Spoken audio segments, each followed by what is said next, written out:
Hello, this is Father Mike, pastor of Sacred Heart Church in beautiful Coronado, California. And I wanted to speak to you for a few moments of what to expect when we begin public masses on June 8th, and what you can expect to see when you come here to church and what you will experience. Now, there will be many modifications to the Mass that have been advised to us by the bishop, and all of them are to protect one another, to keep us safe and healthy until a vaccine is found for the coronavirus. So we just ask everyone's patience. The first thing that will be required for anyone who comes into this church building is to wear a mask. And the mask is to be worn properly, which is covering the nose and covering the mouth. And it is to be worn at all times during the Mass. All times you're in this church building, you are to wear the mask. And we will have monitors, people coming up if it's slipping or whatnot to remind you. And again, this is for everyone's safety. So bring your mask to you when you come to church. Also, in order to maintain social distancing, we will only be occupying every other pew. And the pews that we will be occupying will have this blue tape. There's one on the outside, on both sides, and one right on at the corner, because that's where people can sit. We want to maintain the social distancing. So one individual at either end of each pew, every other pew. Now, for families, they can all come in a pew together. Members of the same household, if you're living in the same house, you can sit in a pew together. For individuals, we can only get 46 individuals into the church with the new social distancing. However, with families, we can accommodate more, to a maximum of 100 people. That is what the Bishop of San Diego has designated, as well as the city of Coronado in any building. No more than 100 per church. So we hope we can get 100 people in here, and then if there is an overflow, we'll move them over to the new parish center, where the Mass will be live streamed on weekends as well, Saturday night and the Sunday Masses. So let me show you where we'll start when we come into the church. And we'll start at the back end of the church, because there'll only be 2 entrances into the church when we begin.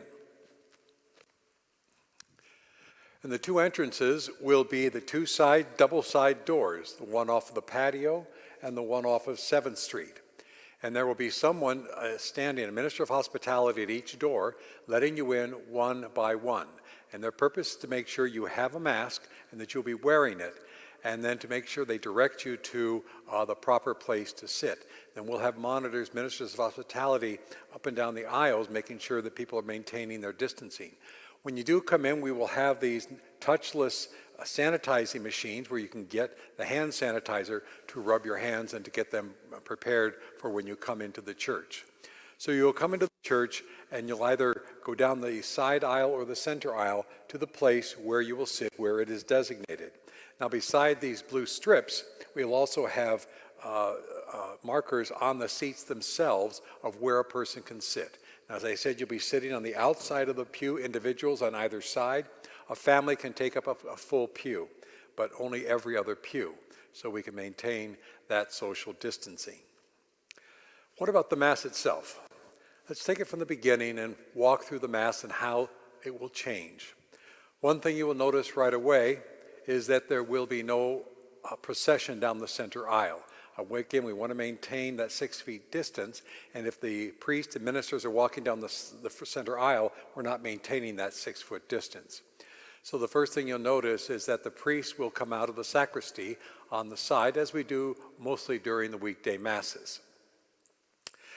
And also you'll notice in the pews, when you come into the pews, there will be no songbooks, there will be no Sunday bulletins at all, no paper at all, because we don't want that has become a medium in which to transfer the virus. So there are no songbooks, and as a matter of fact, there will be no congregational singing at all for the present time. We will have a cantor and an instrumentalist, and they will sing the music, but there will be no congregational singing. There'll be no singing of particular songs or responding to the priest in song at all.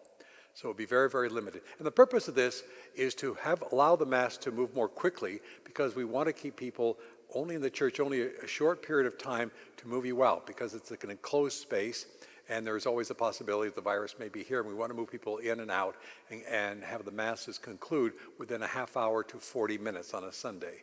So all of us are going to have to make changes. Some of you are going to be thrilled to hear that our homilies are going to be much smaller, but shorter rather. So, but we're all in an effort to shorten the Mass so we can get you to get home safely. So the priest will come out and he will begin the Mass. There will be no Gloria at all that'll be sung or recited. That is one part of the Mass that the bishop has asked us to eliminate in order to expedite the Mass. All the readings will be recited. There will be no singing of the responsorial psalm at all.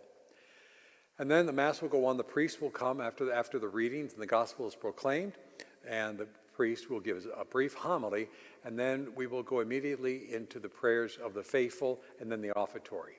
There will be no offertory collection. We will not be passing the baskets along the pew, nor will an usher have a long-handled basket to reach across the pews as well. Again, maintaining that social distancing. But we will have clear plastic boxes with locks on them that will be stationed in the church, and they'll have slits in the top of the box. And that is where you'll be able to drop your envelope or your cash, your offertory offering, for the support of the church. Because we need to keep the lights on. We need to keep the operation going, and we need your generosity. We hope you'll continue to do that. And I know it's been difficult for many people with job losses or job layoffs, but we hope just do the best you can is all we ask for. But there'll be no other collection other than that. Also, the offertory gifts, which normally we bring down the center aisle, they will be left on a table in the sanctuary. Again, avoiding as much contact with one another as possible. So after the offertory, the Holy Holy, then we will go into the Eucharistic prayer, and that will all be very, very normal, except it will be without song or any kind of sung responses to the priest. At the Our Father, there'll be no holding of hands, because again, we don't want to spread the virus. Also, you'll notice there will be no sign of peace. The deacon will not say, now let us offer one another a sign of peace. That has been eliminated from the Mass for the time being.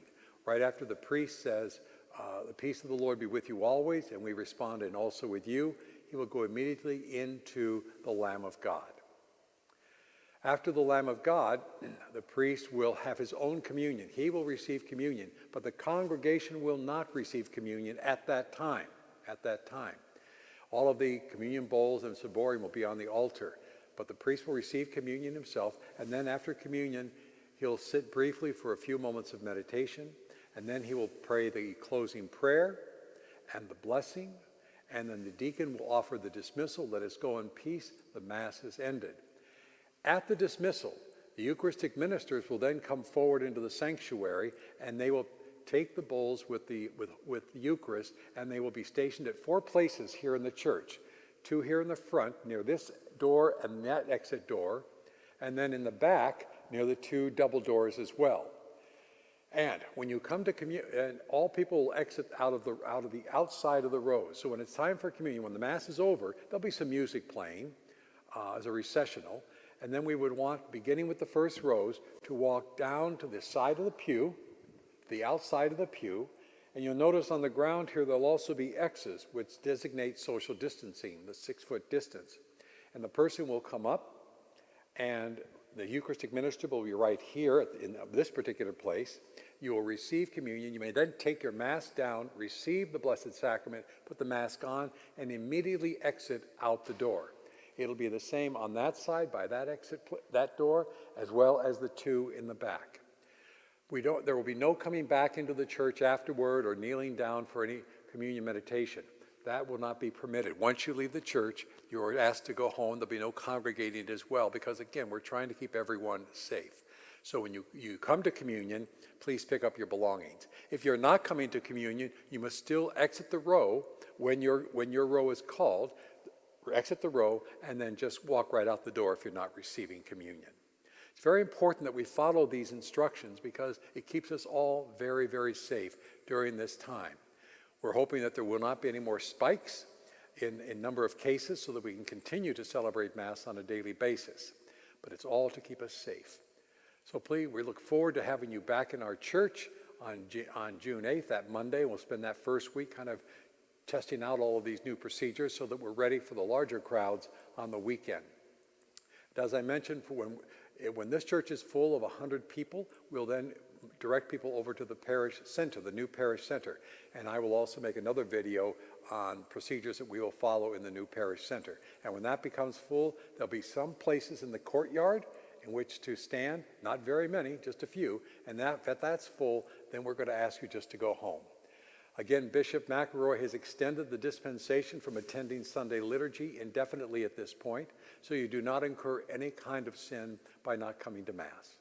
And of course, you can always do spiritual communion as well during the Mass if you're watching that on live streaming, because all of our Masses will continue to be live streamed for all of you who choose to remain home, to remain safe. We encourage those who are 65 years or older, who have chronic health problems or are vulnerable to any kind of illness or have traveled out of state recently, to please stay home, because we want to protect everyone else. So please stay home until it's safe or until you're feeling better. Again, if you are in good health and you're willing to abide by the rules, particularly wearing a mask, then you're more than welcome to come here and worship with our community. Thank you very much for your attention, and God bless you, and we look forward to seeing you here in church very soon. God bless you.